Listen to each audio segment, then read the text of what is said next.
That's it. Super sarap. OMG. And this one. I'm waiting for this one. And also this. And a Coke. And a rice. Yee! Hi, Chef! Thank you so much for this. And magkakamay talaga tayo. We're gonna use our hands.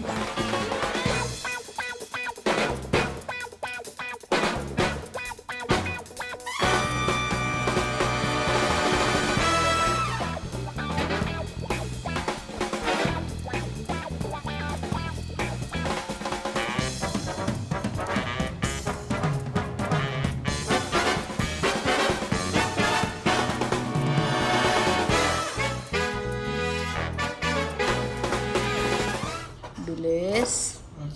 Wow! Hello, Shanghai! Love na love ako eh. Para meron daw ako piprito. Pag ako lang nandito. Hi, Master Chef! Yay! Yay! So, ready for the Shanghai. So, what are the ingredients for the Shanghai? Pork. Ground pork. Carrots, onions, onion. carrots, and Chinese celery. Chinese celery Kimchi, or aka. kimchi.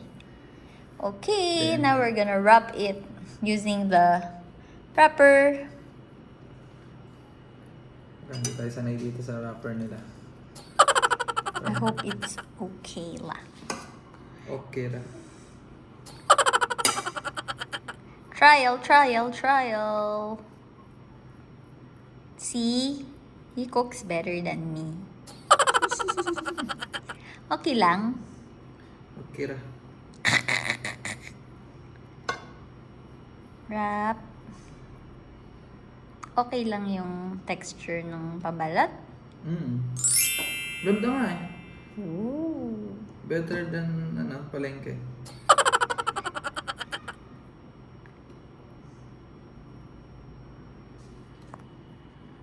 Yan. Then lock. Lock and lock. Yep. Ay. Ayo. Bahala na. See?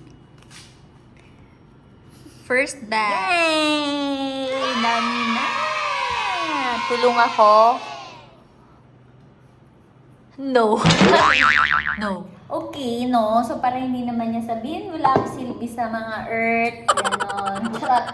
So, while he's doing the Shanghai, parang may birthday. I will be doing the Leche flan. So, that's my specialty because I really like Leche flan. However, when I was still living in Qatar, I tried to buy a Leche flan and it was like tinapay. So I tried to make it, and is it yummy? Yeah. He loves my leche flan, so I will do it. Actually, it's very easy. You just need lianera. Yun nga lang, kailangan padala kayo ng lianera. I don't know if they sell it here. And we need evap. Actually, evap creamer to. Siguro okay naman din. And then, sweetened condensed sugar. Yun yung ika-caramelize natin dito. Yun yung parang brown sa ilalim. And then, yung combination ng evap and condensed and eggs. Actually, yun pala yung mahirap. Medyo mahirap na part. Kasi you need to separate the yolk dun sa white part. Kasi yung yolk lang yung kailangan natin. So, I'll do it. Manual. Manu-manu lang. Okay, so to start, yun nga, that's the reason why I have a lot of eggs kasi nga, I like leche flan. So, when I make leche flan, it will consume already 10 eggs. So, yung 30 ko, 20 na lang. Tapos, sometimes, pag breakfast, I like eating eggs also. Or pag gusto ko ng scrambled eggs, pinagsasama-sama ko lang. Ay, omelette pala. Sama-sama ko lang yung mga shiitake, onion, green onion. Green onion ba? Green onions. O kaya sometimes, ano ba? Yung tomatoes. So, yan. Dal-dal yan. So, we will separate. Usually, the yellow or the yolk, I'll put it in the white one. ABC pa siya magbalot. Ayaw niya akong pagbalot. Pangit daw ang magbalot.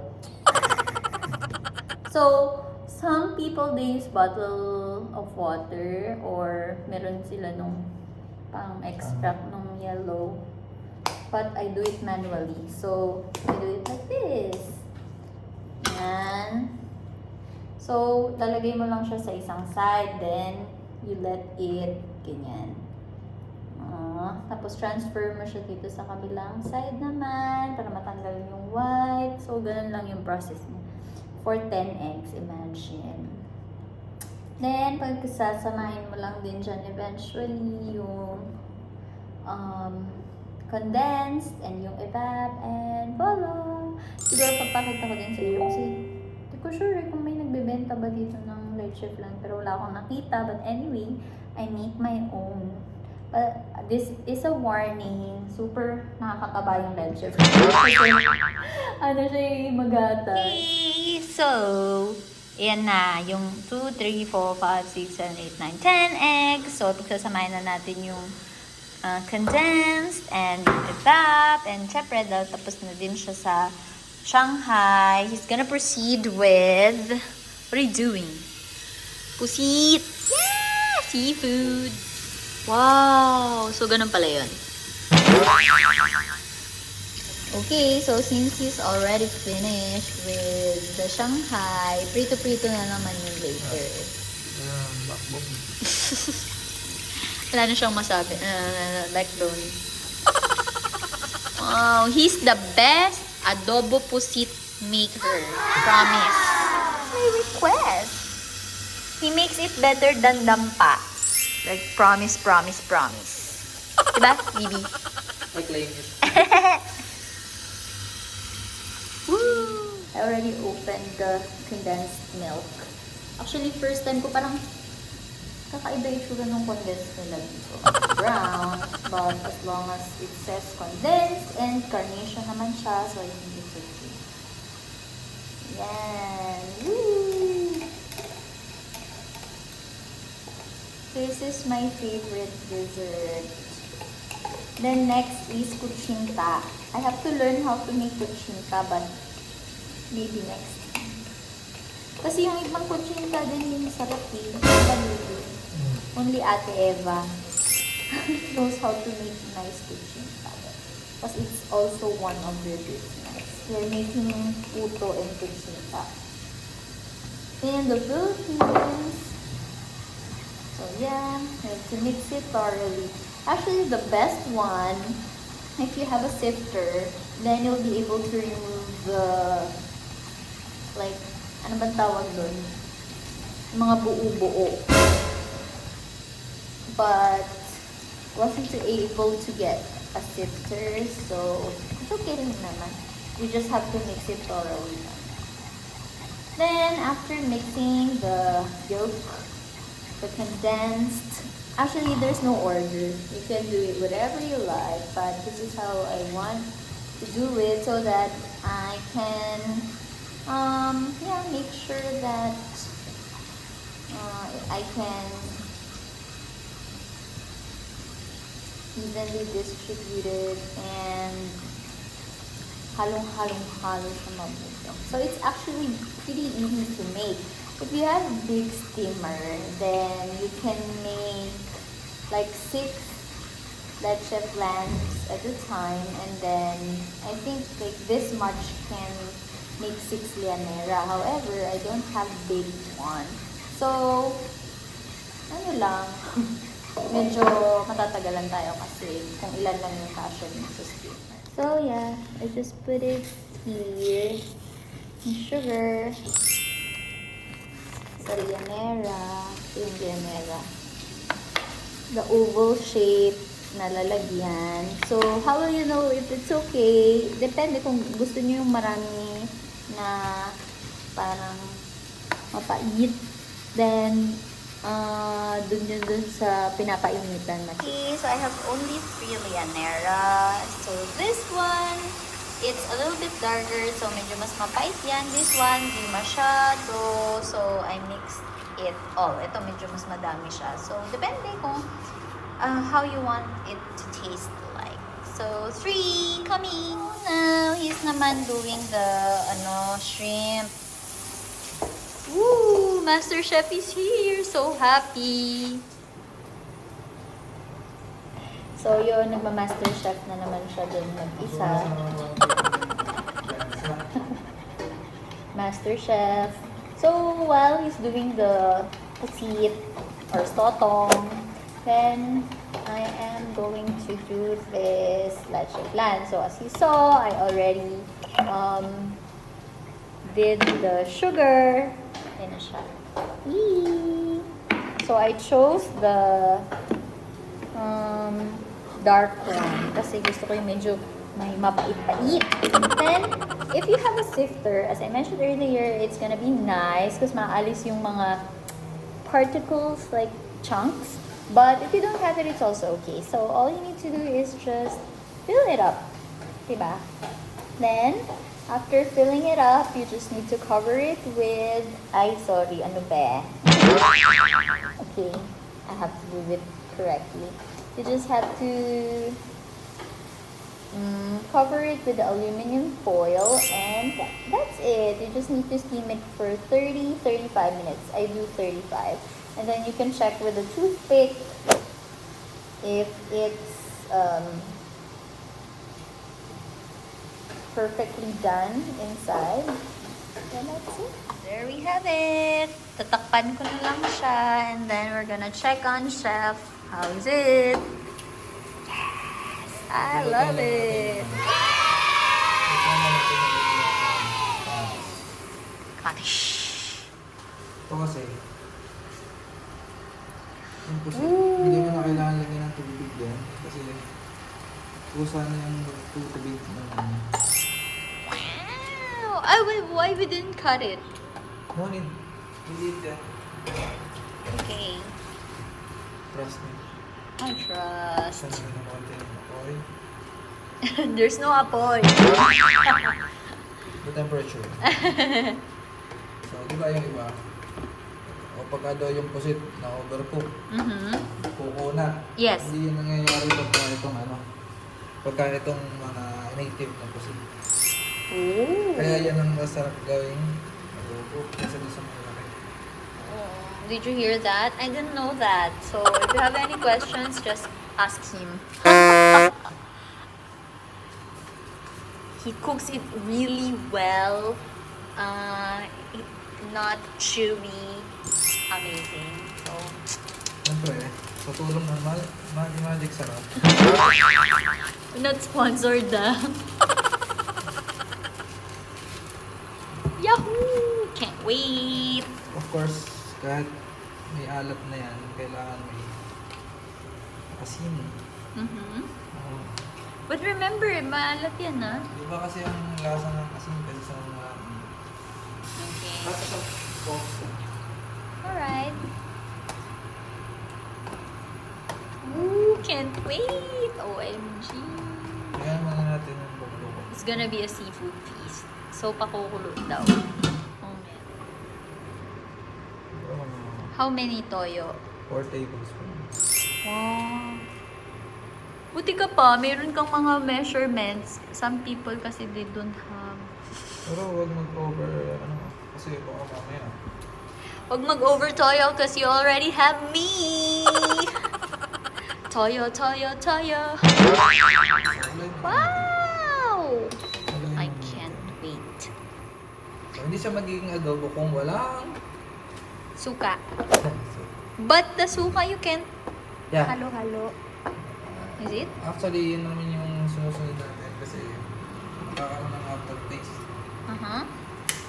So, ang ratio, 2 tablespoon yung toyo, mga 2 tablespoon lang yung suka. Oh, mas konti na suka.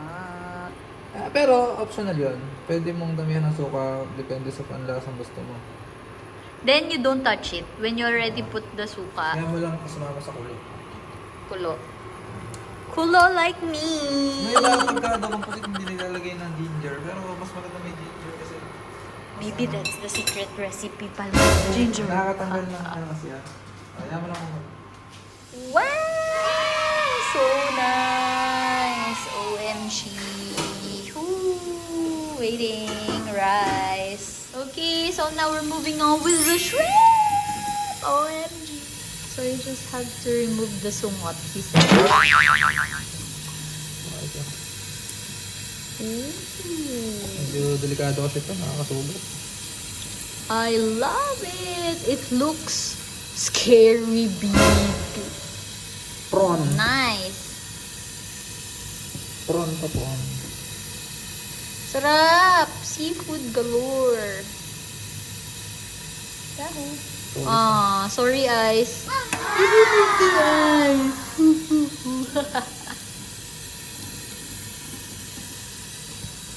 Basta chef. Pogi na tong isa. No need grooming ah. Sprite. Wow! Ang Bathing palasa. in Sprite. So that's it. Sprite. Your chef. Sprite lang.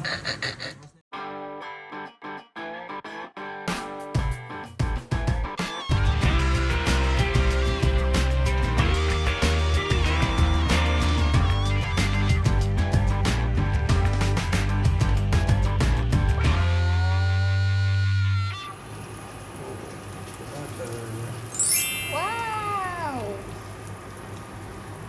Mas buttery, mas okay.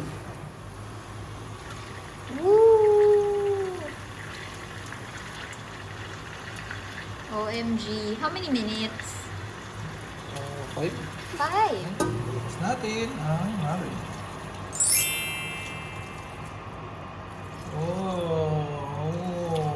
Mukhang na. Wow! That's why I said, what if hindi natin sila sinabay-sabay? Hindi Or no? magkakaiba-iba pa. Ay, ganun ba yun? Okay. You listen to the chef, no? Huwag tayo nakialam sa chef. Oo. So, not too matagal. Oo. It smells so nice. And look at that. It was so big before. And then, di na siya masyadong malaki. So, you really need to buy big ones. Huh? Nice! Totally. Para ako nagdampa. Tapos tutuloy natin lutuin yung sauce. Ooh. Hanggang mag-reduce. Then, I will cover this one para hindi siya maglamig with the foil. Kasi continue pa yan eh, di ba? How many more minutes pa? The sauce. Ang bango, parang ganyan nga yung amoy sa dampa. 2 more minutes. So, my alarm went off already and I just wanted to check my consistency. I've been doing this for so many times, but this is how I check it. Huh. Ooh, smells so nice. Yay! Leche flan coming.